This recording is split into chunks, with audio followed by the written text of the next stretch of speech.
దేవునికి స్తోత్రం. ప్రియమైన సహోదర సహోదరులకు శుభాభివందనములు. ఈరోజు దేని వాగ్దానము జకర్యా 2:10.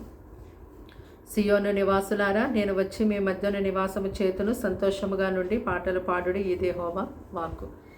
చూడండి, ప్రభువైన యేసుక్రీస్తు వారు పరిశుద్ధాత్మ ద్వారా కన్యామరియ గర్భమంది లోకములో ఆయన జన్మించారు.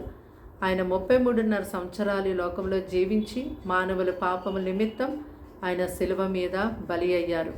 ఆయన కార్చిన పరిశుద్ధ రక్తం ద్వారా మనకి పాప విమోచన కలిగింది. యేసుక్రీస్తు వారు చనిపోయి సమాధి చేయబడి తిరిగి 3వ దినాన మన నీతిమంతులుగా చేయటం కొరకే తిరిగి లేచారు. అయితే యేసుక్రీస్తు వారు మరి లోకానికి వస్తారని, ఆ విధముగా మానవుల కొరకు పాప పరిహారార్థ బలిగా అవుతారని ముందుగానే ప్రవచనాల ద్వారా దేవుడని యెహోవా ఈ లోకానికి తెలియచేశారు. అయితే ప్రభువైన యేసుక్రీస్తు వారు అట్టి రీతిగా ఈ లోకానికి వచ్చి దేవుడు తండ్రి అయిన దేవుడు ఆయనకి ఇచ్చిన పనిని సంపూర్ణంగా నెరవేర్చారు.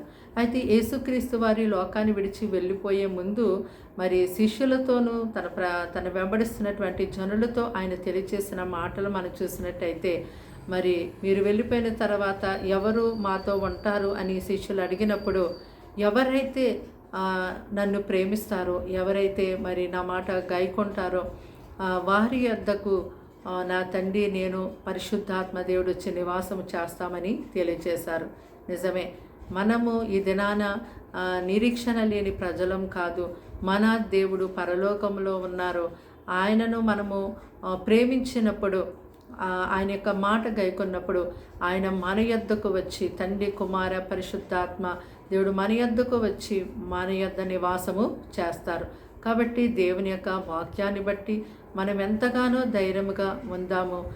దేవుని యొక్క వాక్యాల నెరవేర్పు అంతా కూడా జరుగుతున్న దినములలో మనం ఉన్నాము. కాబట్టి మనము ప్రార్థన విజ్ఞాపనల ద్వారా ప్రతి విషయాన్ని బట్టి దేవుణ్ణి మనం ఎంతో స్తుతిస్తూ ఆరాధించే వారిగా ఉందాం. దేవుని యొక్క వాక్యాన్ని బట్టి మనం బహుధైర్యముతో ఈ లోకంలో జీవించుదాం. ప్రార్థన. దేవానికి వందనములు, స్తోత్రాలు, స్తుతులు చెల్లిస్తున్నాం తండ్రి. మాటలు వింటున్నాను బిడ్డల్ని మీ రక్తంతో కడిగి ముట్టి స్వస్థపరచండి, బలపరచండి. వారికి వారికి నీ రక్షణ కలిగి చేతండి.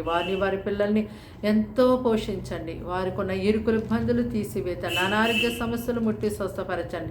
సంతానం లేని వారికి సంతానం ఇతండి. ఎవరు ఏ పరిస్థితిలో ఉన్నారో చూచుచున్న దేవుడు తండ్రి, వారు ఎరిగి ఉన్న దేవుడు కనుక మీరే వారికి సహాయం చేయండి ప్రభు. కీడు శోధన అప్పల్ని తప్పించండి. 10th క్లాస్ ఎగ్జామ్స్ రాస్తున్న పిల్లలకి జ్ఞానము, తెలివి, ఆలోచన, ఆరోగ్యమునిచ్చి నడిపించండి ప్రభు. ఇంకా ఎవరైతే ఎగ్జామ్స్ రాస్తున్నారో, సిద్ధపడుతున్నారో వారందరికీ కూడా మీరు సహాయం చేయండి ప్రభు. ఈ దినమంతా వారికి తోడుగా నీడగుండండి.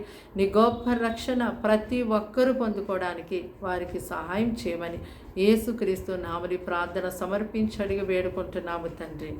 ఆమేన్.